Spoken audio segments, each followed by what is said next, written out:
আসসালামু আলাইকুম ওরহমতুল্লাহি ওবরাকাতু। সবাই কেমন আছেন? আশা করছি মহান আল্লাহ তাআলার অশেষ রহমতে কাছে কিংবা দূরে, দেশ অথবা দেশের বাইরে যে যেখান থেকেই আমার আজকের ভিডিওটি দেখছেন, সবাই অনেক অনেক বেশি ভালো আছেন। আলহামদুলিল্লাহ আলহামদুলিল্লাহ আমরাও ভালো আছি। ইদানিং ভিডিও দিতে আসলে খুব বেশি দেরি হয়ে যাচ্ছে। আসলে সংসারের কাজকর্ম বা ঝুটঝামেলা এত বেশি ঢুকে পড়েছি যে আমার যে একটা শখের চ্যানেল আছে সেটা আমি ভুলেই যাচ্ছি। সময় দিব করেও যে সময়গুলো আসলে কিভাবে চলে যাচ্ছে আমি টেরই পাচ্ছি না। ঘরের সমস্ত কাজকর্ম সামলিয়ে যখন একটু সময় বের করব যে ভিডিও করে তারপর এডিটিং করে ভয়েস ওভার করব, সেটার আসলে সময়ই হয়ে উঠছে না। সেই সময়টা আসলে বের করতেই পারছি না। প্রতিদিনই চিন্তা করি যে এবার একটু সময় বের করতে হবে, আজকে একটু সময় বের করতে হবে। শুধু চিন্তাই করে যাই, কিন্তু দিন শেষে গিয়ে দেখি যে আসলে একটা ফোঁটাও সময় বের করতে পারিনি নিজের জন্য। যদিও কিছুটা সময়ের জন্য ফ্রি হলেও তখন দেখা গিয়েছে যে আমার ছোট মেয়েটা বিরক্ত করছে বা নিজের শরীর খুব বেশি টায়ার্ড হয়ে গিয়েছে। তো তখন তো আর এগুলো করতে ইচ্ছে করে না। তখন দেখা গিয়েছে যে নিজের শখটাকে মাটি চাপা দিয়ে রাখতে হয়। এই চ্যানেলটা আমি খুব শখ করে খুলেছি এবং এটাকে অনেক দূর রান করাবো, সেটাই আমার ইচ্ছা। তো সেই আশাতেই আর কি টুকটাক যতটুকু সম্ভব আমি কাজ করে যাচ্ছি। কিন্তু আবার মাঝে মধ্যে মনে হচ্ছে এতটা যদি গ্যাপ দেওয়া হয় তাহলে হয়তো আমার চ্যানেলটা এখানেই থেমে যাবে। শখ করে চ্যানেলটা খোলা হলেও আমি কিন্তু আসলে নিয়মিত ভিডিও না দেওয়ার কারণে অনেক বেশি পিছিয়ে গিয়েছে আমার চ্যানেলটা। যখনই একটু ভিউজ বাড়তে থাকে তখনই হুট করে আমি ভ্যানিশ হয়ে যাই। তখন এসে আবার নতুনের মতো করে চ্যানেলটাকে রান করাতে হয়। তো সব কিছু মিলিয়ে জানি না এটা শেষ পর্যন্ত আমার বন্ধ করে দিতে হয় কি না। তো সবাই আমার জন্য একটু দোয়া করবেন আসলে।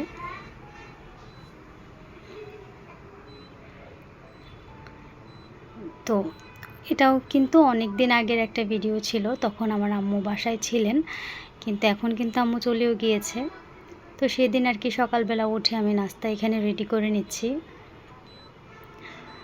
একদিকে রুটিগুলোকে আমি বেলে নিচ্ছি আর অপর দিকে রুটিগুলোকে তাওয়ায় আমি ভেজে নিচ্ছি। তো তাড়াতাড়ি হওয়ার জন্য সকালবেলা কিন্তু একটু তাড়াহুড়োই থাকে। আর একাই যেহেতু আর কি একা হাতে পুরো সংসারটাকে সামলাতে হচ্ছে, তো আমি আর কি একটু ব্যালেন্স করেই চলার চেষ্টা করছি।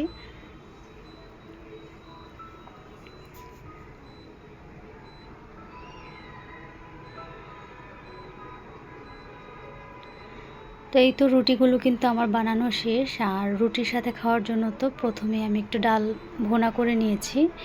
তো এটা একটু তড়কা স্টাইলে করেছি, একদম নর্মাল ভোনা না।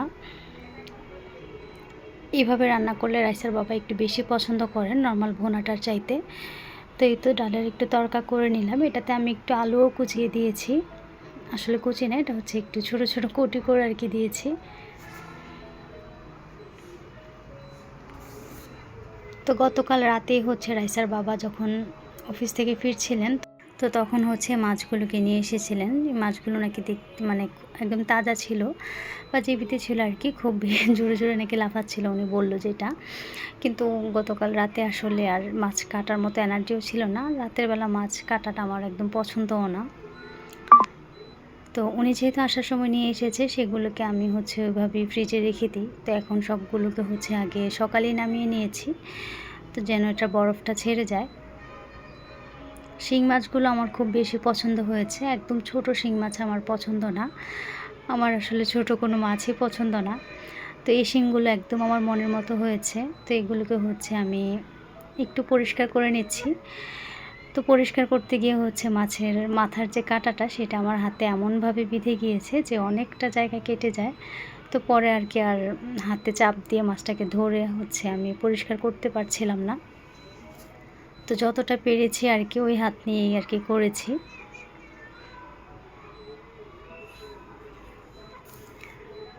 তো ভিডিওতে একটু আর কি দেখানোর চেষ্টা করছিলাম, যদিও বা তেমন দেখা যাচ্ছে না। বেশ অনেকটা জায়গা কেটে গিয়েছিল আর অনেক পরিমাণে ব্লিডিংও হচ্ছিল। তো যার জন্য লাস্ট মুহূর্তে আর কি মোটামুটি আকারে পরিষ্কার করেছি। এই প্রথম আমার হয়তোবা কোনো একটা পার্সেল এতদিন পর্যন্ত আমি না দেখে আর কি রেখে দিয়েছি। না দেখে না, আমি আসলে দেখেছি বাট হচ্ছে ইউজ না করে রেখে দিয়েছি। তো পার্সেলটা কিন্তু এসেছে প্রায় আরও 4-5 মাস আগে। তখনই হচ্ছে আমি চেক করে আর কি ডেলিভারি ম্যানের কাছ থেকে আমি রেখে দিয়েছি। এটাকে এখনও পর্যন্ত ব্যবহার করা হয়নি। তো এই জন্য বলছিলাম এটা হয়তো বা ফার্স্ট টাইম যে আমি আমার পার্সেল এইভাবে সুন্দর করে তুলে রেখে দিয়েছি। তো আজকে হুট করে মনে পড়লো, আর মনে পড়ার কারণও আছে। হুট করে আর কি মনে হলো যে হলুদ মরিচের যে জারগুলো সেগুলো চেঞ্জ করা দরকার। কিছুদিন আগেই চেঞ্জ করেছি, কিন্তু আজকে আবার খুব করে মনটা চাচ্ছিল যে চেঞ্জ করি। তো তখনই আর কি এগুলোর কথা মনে পড়লো। আর এত সুন্দর সুন্দর কিউট জারগুলো যেহেতু আছেই, তো সেজন্য আমি আর কি আর দেরি করিনি, ভাবার সাথে সাথে চেঞ্জ করে নিচ্ছি। আমার কাছে এই জারগুলো খুব বেশি পছন্দ হয়েছে। তো আমি আমার প্রয়োজন মতো আর কি মশলা এটার মধ্যে রেখে দিচ্ছি। জারগুলো যেহেতু খুব ছোট, কিন্তু হচ্ছে হলুদ মরিচ জিরা এগুলো রাখার জন্য একদম পারফেক্ট একটা সাইজ।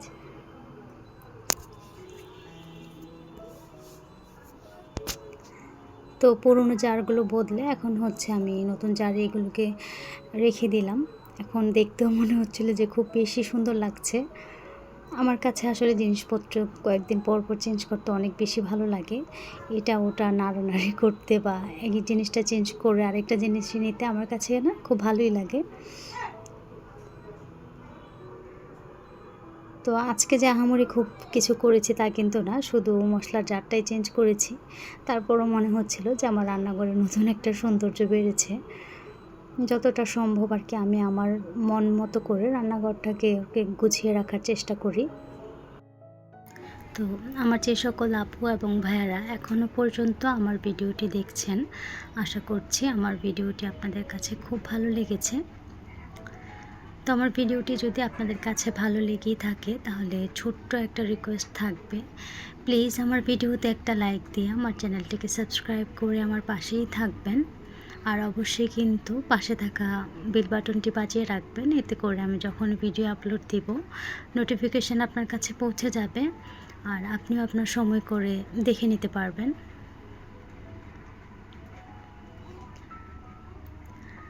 আমার আম্মু তো এমনিতে অসুস্থ হয়েই হচ্ছে আমার বাসায় এসেছেন, ওনাকে নিয়ে সারাক্ষণই আর কি ডাক্তারের কাছে দৌড়াদৌড়ি করতে হয়। এর মধ্যে আবার উনি হচ্ছে জ্বর বাঁধিয়ে বসে আছেন, ওনার প্রচণ্ড পরিমাণে জ্বর। তো 103-এর কম জ্বর নামতেই চাইছে না, সব সময় ওনাকে আর কি মাথায় পানি ঢালতে হচ্ছে। যেহেতু অনেক বেশি জ্বর, টেস্টও করানো হয়েছে, যে ডক্টর দেখে বলেছিল যে হয়তো বা টাইফয়েড হতে পারে। তো ওই জন্য সবগুলো টেস্ট করেছি, তবে আলহামদুলিল্লাহ যে টাইফয়েড আসেনি। আমরা তো বোনেরা অনেক বেশি ভয় পেয়ে গিয়েছিলাম যে যদি টাইফয়েড আসে তাহলে তো অনেক ভয়ের ব্যাপার। তো যাক, আল্লাহর কাছে শুকরিয়া যে আমরা যা চিন্তা করেছি সেরকম কিছু হয়নি। তো আম্মুর যেহেতু অনেক বেশি জ্বর, তো ওনার মুখে তো একদমই রুচি নেই। তো বলছিল যে টক রান্না করে দিলে হচ্ছে কিছু আর কি খেতে পারবে, কেননা একদম না খেলে তো উনি এমনিতেই দুর্বল হয়ে পড়েছেন অনেক বেশি। তার মধ্যে হচ্ছে অনেক হাই পাওয়ারের ওষুধ ওনাকে এমনিতেই নিতে হচ্ছে। তো আম্মুর জন্য হচ্ছে আম্মুকে জিজ্ঞেস করলাম গতকাল যে আম্মু কী হলে তুমি একটু ভাত খেতে পারবে। তো আম্মু বলছিল যে আমার মেজো খালামণির হাতে যে উনি টকটা রান্না করেন সেই টকটা হলে একটু ভাত খেতে পারতো। কিন্তু কী আর করা বলুন তো, আমি এত দূরে থাকি যে আমি নিজেই হচ্ছে কিছু ইচ্ছা করলে সাথে সাথে করতে পারি না। দেখা গিয়েছে মাঝে মধ্যে আম্মুর হাতের অনেক কিছু খেতে ইচ্ছে করে বা বড় আপুর হাতে, তখন আমি তো পারি না, তো আম্মুকে কীভাবে এনে দেবো। তো পরে খালামণিকে ফোন দিয়ে হচ্ছে জিজ্ঞেস করলাম যে তুমি কীভাবে রান্না করো। তো খালামণি সব কিছু আমাকে দেখিয়ে মানে শিখিয়ে দিয়েছেন আর কি মুখে বলে। তো সেভাবেই হচ্ছে আমি টকটাকে বসিয়ে দিলাম, বেশ কিছু আমড়া, পেঁয়াজ, হলুদ মরিচ দিয়ে, আর হচ্ছে শিং মাছ ছিল সাথে টমেটো দিয়ে হচ্ছে বসিয়ে দিয়েছি। জানি না খালামণির হাতের মতো হবে কি না, তারপরও আর কি উনি যেভাবে বলেছেন আমি সেভাবেই আর কি বসিয়ে দিয়েছি। তো তো আম্মু হচ্ছে ওদিন খেয়ে বলছিল যে মজা হয়েছে, বাট খালামণিরটার মতো হয়নি। আসলে এটা হবেও না, আমি তো আর কখনো রান্না করিনি, এভাবে ফার্স্ট টাইম হচ্ছে রান্না করেছি। তবে নাকি অনেক বেশি মজা হয়েছিল। আর আমার মেজো খালামণির হাতের সব রান্নাগুলি আসলে অনেক মজাদার হয়। ওনার হাতের টক বা ডাল এগুলো হলে না অনেক ভাত খাওয়া যায়, অন্যান্য কোনো কিছু লাগেই না। আসলে ওনার রান্না খুব বেশি মজা। আর আজকে আমার অবস্থা দেখেন, আমি হচ্ছে রান্না বসাতে এসেছি, এসেই দেখি যে আমার গ্যাস সিলিন্ডার শেষ হয়ে গিয়েছে। তো পরবর্তীতে আবার টকটাকে হচ্ছে আমি ইলেকট্রিক চুলায় দিয়ে দিলাম।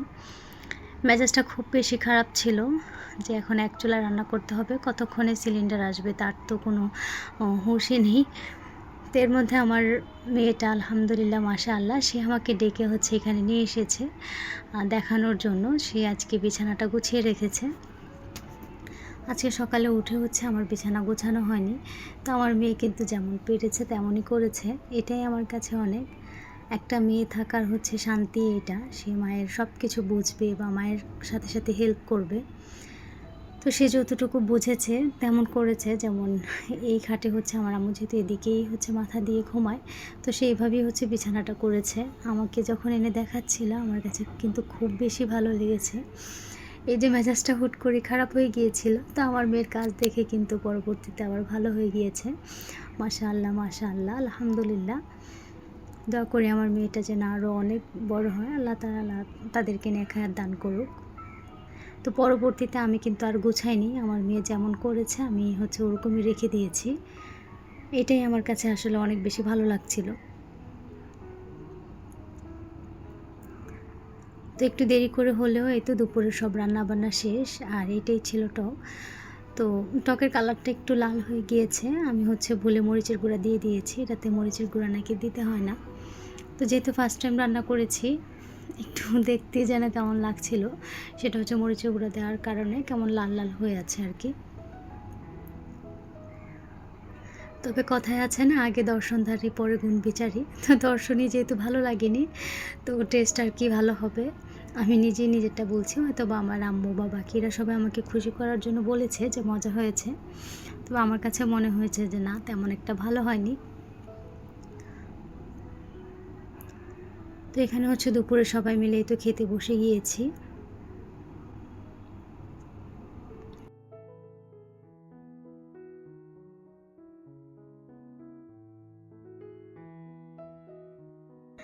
তো দুপুরে খাওয়া দাওয়া শেষ করে একটু বিশ্রাম নিয়েছি। তারপর টেলার্সে হচ্ছে আমার একটা জামা দিতে হতো, তো সেটা নিয়ে আর কি বেরিয়েছিলাম।